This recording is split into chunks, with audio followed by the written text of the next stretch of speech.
Hello, I'm reading chapter 20 of How to Speak Dragonese, which is called Hiccup the God. The Romans flocked to the circuses in their thousands to be entertained. They expected a glorious theatrical experience, blood, guts, heroism, feats of astounding physical prowess. They were certainly getting their money worth now. This was a sight no one had ever seen before. A flying boy? It does look very spectacular, with no dragon or anything. The crowd leapt to their feet, amazed. Fishlegs nearly fell out of the boat, and slowly, majestically, Hiccup rose up through the rain with his arms spread out wide, as if held up by magical forces.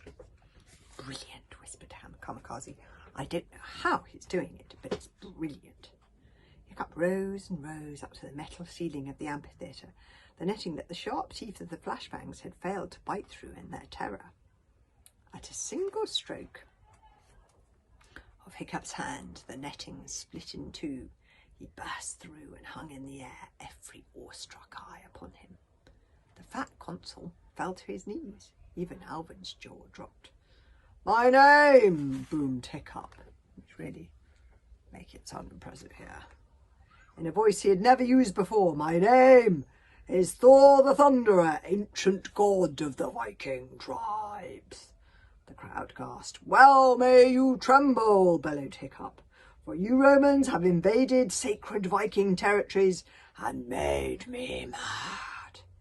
"We're very, very sorry," stammered the fat consul. "For this," boomed Hiccup solemnly, "I have sent a plague upon you as their leader." The consul scratched himself miserably. "And I shall plague you forever unless you promise to go from here and never return." Very clever. "We promise," said the consul. "Here," he sobbed, "I offer you my shield, O mighty one, as a sign of your protection from the Romans. Never again shall we come this far north. I will take your shield as a sign of your promise," cried Hiccup, "and also the book your servant stole from me. Oh, and one more thing." Anything, pleaded the consul. "I expect you to be a strict vegetarian for the rest of your life," said Hiccup. Quite right, too. The godlike Hiccup flew towards the consul's balcony. Still on his knees, the consul offered him the rectangular Roman shield. Alvin put his trembling hand into his breast pocket and found out the tattered old copy of How to Speak Dragonese, the two halves sewn together carefully with golden Roman thread. He fumbled to get rid of the booby trap he had placed inside the book, for Alvin was a careful man. He had slipped something very nasty indeed between the pages, a nano dragon called the Venomous Porpent. This is quite important, so that anybody who tried to steal the book would get a terrible shock. But one does not booby trap a god, and Alvin was desperately trying to shake out the poisonous nano dragon when he caught a close-up sight of the shirt Hiccup was wearing. "Hang on a second," said Alvin, but it was too late.